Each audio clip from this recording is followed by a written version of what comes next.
Why are y'all so angry? You have the White House. You have both houses of Congress. You have a Supreme Court that is completely obedient to your president. They're willing to give him unlimited power. They're willing to say that he can take SEAL Team 6 and kill anybody he wants. They were willing to affirm that. They're willing to say that ICE can racially profile anybody they want. The United States Supreme Court has said you can racially profile Latinos based on their accent or the way they look. You guys have everything you want. You have legal racial profiling. You've ended DEI. You've ended affirmative action. You get all the best jobs, even if you're not qualified. You can be a Fox Weekend host and be the Defense Department's Secretary of Defense. You can be Kash Patel and be a podcaster who wants to go to Valhalla and run the FBI, as long as you're conservative. You have everything. Why are y'all so angry? What the fuck are you angry about? You've banned all of our books. You've banned Black history. You banned the 1619 Project. You don't have to compete with women for jobs. You've chased them out of the military. You've chased them out of the senior positions in the Department of Defense. You've gotten rid of all the Black history in the museums. Museums are terrified. I have contacts that I'm talking to inside of the Interior Department, people who are running all of those spaces where you can go and see a Civil War memorial or something. The people who work in these places are terrified. They're afraid to tell the real history. The people who are working for the federal government are afraid to say the word Black. You guys have canceled Black scholarships. You're damn near, I guess, ready to get rid of HBCUs. Donald Trump just recently said they're not going to fund any minority serving institution. Y'all have gotten rid of that. You've gotten rid of help for Black kids to go to college. What more do you want? What are you so angry about? I go every so often, I go and lurk and look on X Twitter. Y'all are the maddest people ever. Y'all are so angry for people who have everything. Y'all said you want your country back. You have it. The rest of us are sitting back and trying to keep our peace and preserve our peace while you all are running the country. If the airlines are crashing, that's you. That's the people you wanted to run the United States government. The FBI, y'all are laughing at them on X Twitter and saying that they look ridiculous. That's your FBI. They've purged the people who made the FBI what it was. It's not what you wanted. You have your podcasters running the FBI. You have your friend from the real world running the Department of Transportation. That's what you wanted. There's no longer a gay guy there. The gay guy's gone. The gay guy's at home with his kid and his husband. He's not in charge anymore. The Department of Justice is what you wanted.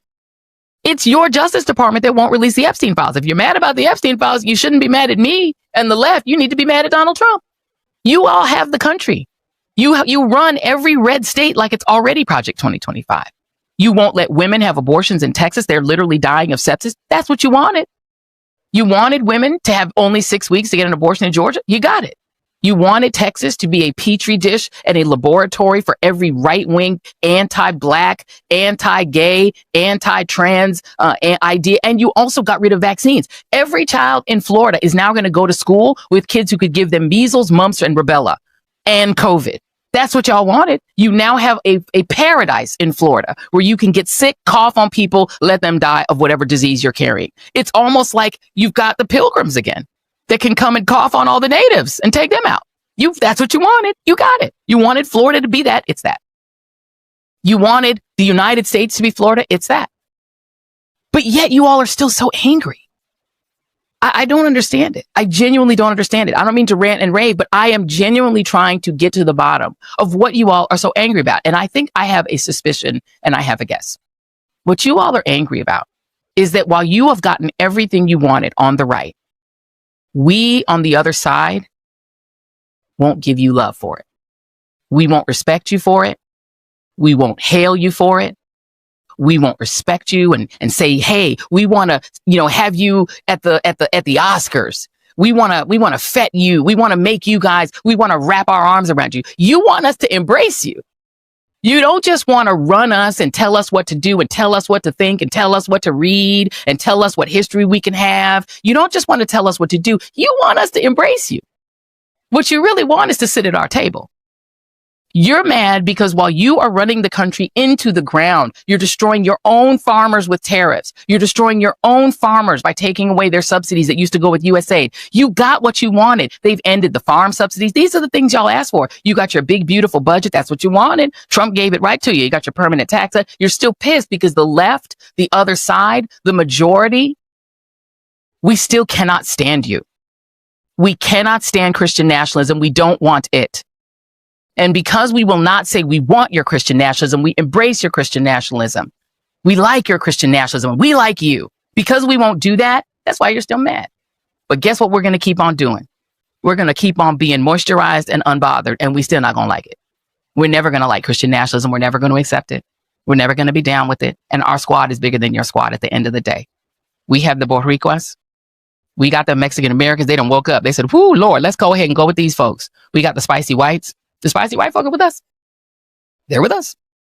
Right? We got the Asian Americans who've woken up and said, whoa, we better be with them. Right? Chinese Americans, they see you. Japanese Americans are like, you're going to do internment again? We see you. South Koreans are like, oh, we see you. Y'all gonna kick the South Koreans out. Now you're going to cry because Georgia's going to have a worse economy because you're not going to get to have the South Koreans teaching y'all to have those high-tech jobs. The South Koreans are like, oh, well, sure hate it. Africa's like, we're just going to do business with each other. We got BRICS. We don't need y'all. Tourists are like, we don't need y'all. The African Americans, the Caribbean Americans are getting together and said, yo, why are we fighting each other? Caribbean Americans are like, yo, we were y'all. We've been hip hop together. Let's go off. And you're mad at us because we do not want to be with you. This America you want, that's yours, y'all. Now, lately, I have been trying to share very thought-provoking videos on this channel, and that is exactly what I am doing in this video. So before we go on watching these videos that I have stitched together for you, I'd just like to make a very brief intro here. Now, we are currently experiencing so many white people expressing their deep regret for the hate that they initially had towards black people. And this is not something new. Seemingly, they are just realizing that the hate that they had towards black people somehow impacted them to start hating themselves. Hating black people tends to lead to a path of self-destruction, and history can prove these and has proven these over and over again. Whenever a certain demographic of people shows hate or expresses hate towards black people, it ends up backfiring or firing back at them, and this is something that white America can attest. There is a very, very popular stereotype whereby they do claim that black people are full of rage, black people like complaining, black people are full of the victim mentality. But looking at things, when they say that black people are the ones raging, that is just a stereotype. In reality, there is so much white rage going on. Today, more than ever, white people feel threatened. Today, more than ever, whites are afraid of being the minority, and that is a statistical data that they cannot avoid. So there is so much going on, and as they rage, they realize that black people are very calm. Black people are just silent. Black people are just minding their own business. Even right now, when America is at war, black people are just minding their own business and have nothing whatsoever to do with all this that's going on. And somehow it kind of infuriates some of them, and it kind of disturbs them so much. Why are black people silent? The old playbook is no longer working. That's exactly what we are going to look in this video. So I've stitched videos for you. They're very thought-provoking videos. I'd want you to watch these videos together with me, and then thereafter we'll come back here and break it all down. As usual, like the video, share the video to a like-minded person, and if at all it's your first time on this platform, please subscribe to this channel. And as you watch the video, please let me know what your thoughts are concerning all these. Stay out of that. Let them do what they want to do. Stay out of it. Hey, if we got to go back to the pandemic style and just kind of lock ourselves down, you know what I'm saying, to stay out their way, stay out their way. It is not whatever they decide to do with each other. Let them have it, because one thing I know, and we already see it, they're not going to deal with each other. So if we're around, they're going to target us. If we're not around, they target themselves. But if you understand European history, that's what it was. They always were fighting each other in Europe.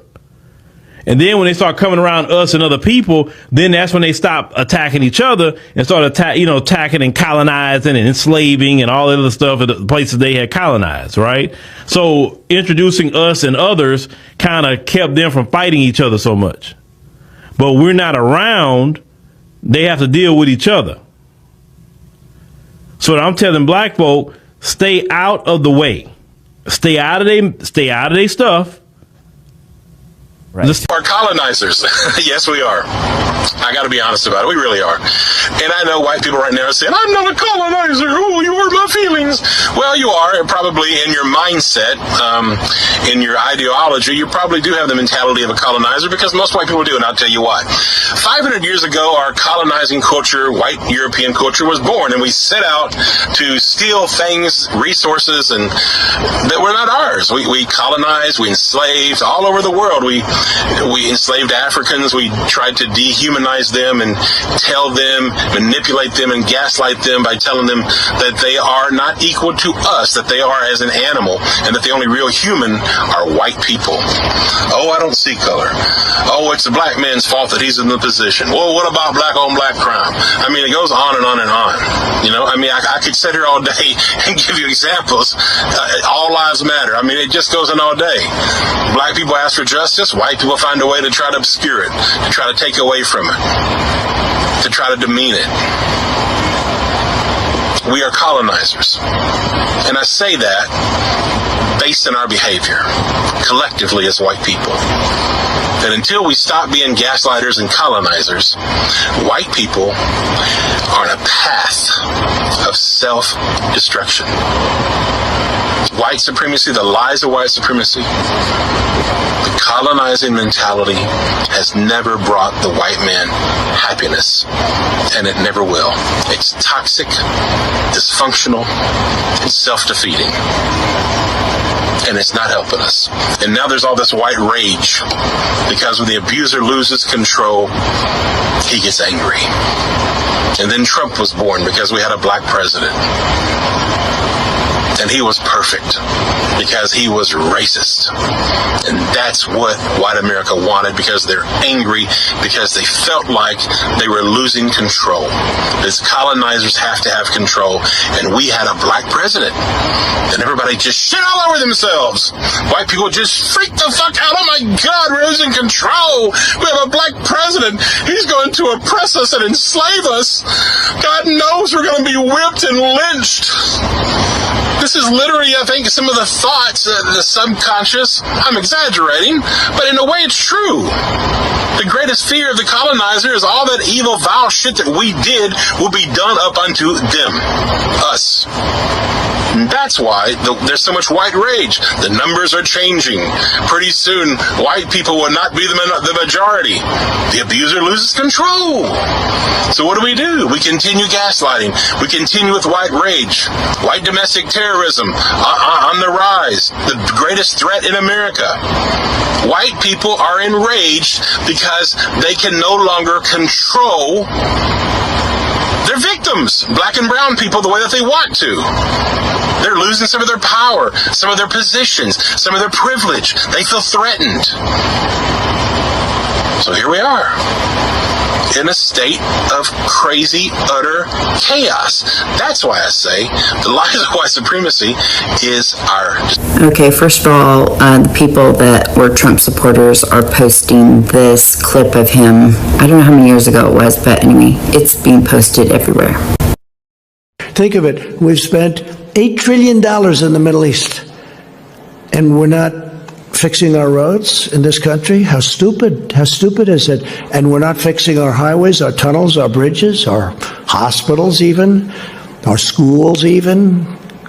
It's crazy. I'm seeing this resurgence of this tweet from them where they were the pro-peace ticket and where they tried to scare you. If you vote for Kamala, your kid's going into World War III. They're finding and posting any old tweets about Iran and Obama and how going there would be terrible and how Obama will do it for this and that. Here's just one set of these right here. And there's a lot more. Yeah, so just single ones are being posted everywhere, and then people have different clusters of them and different videos, like from him back in 2016 to now, how it's so different. Womp womp. I didn't go find all the really big content creators, but from what I understand, the people that Biden's running for a second term. I know he's old, but he's better than Trump. I'll be voting for him. Yeah, me too. Wish we had a better option though. Yeah, well, at least it's not Trump. We gotta pick the lesser of two evils. Yeah, I guess so. A few months later. Oh my God. Joe Biden stepped down, and now Vice President Kamala Harris is running for office. I don't know why you're excited, Nick. Kamala Harris is pro-Israel. She's a genocidal maniac. We're gonna call her Genocide Harris. Wait a minute. Vice President Harris hasn't changed any policies or thought processes than Biden when it comes to Israel and Palestine. She would be way better for black people. She has a history of trying to make law enforcement and just the judicial system more transparent. Trump wants to take away those things and give police more immunity to kill us black people. Like, we're literally going through a slow genocide here as African Americans. I thought that y'all understood that. That's why y'all said we're brothers and sisters. The only real difference is that she's black. Now you want to make this a race thing. After we stood up for you during Black Lives Matter, you're going to vote for Genocide Harris? What the fuck are you talking about? Trump is literally going to do way worse in Palestine. You know that, don't you? Oh, I didn't say I was voting for Trump. I just said I wasn't voting for Kamala. Then who are you voting for? I didn't say Trump. And what about us here? As black people, we're going to be affected if Trump wins.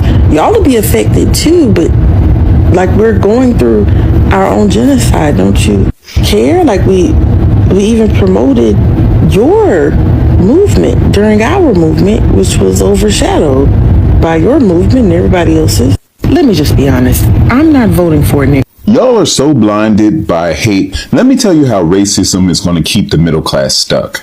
America has a long, ugly history of people hating black and brown folks so much so that they're willing to vote against their own survival just to keep their own racist ideologies alive. Time and time again, working class white Americans have been tricked into supporting policies that make them poorer, sicker, and more desperate, all because those in power tell them that they're going to punish black people and immigrants and other marginalized groups.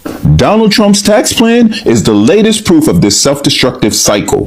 His policies will hurt 95% of Americans, especially working class white Americans who make up a large percentage of his base, but yet they will still support him. Why? Because his campaign fuels their hate, distracting them from the fact that they too are being robbed. They are so determined to see black people struggle, so obsessed with upholding white supremacy that they will literally vote to make themselves poor if it means keeping the lie alive. Meanwhile, the ultra-rich, who don't care about race at all, just about staying rich and in power, laugh as they continue to collect wealth off the backs of struggling Americans. Trump's tax plan is not just about economics. It's a weapon of mass distraction, designed to use racism as a smokescreen while the rich steal from the poor. This isn't anything new. It's the same trick used throughout history.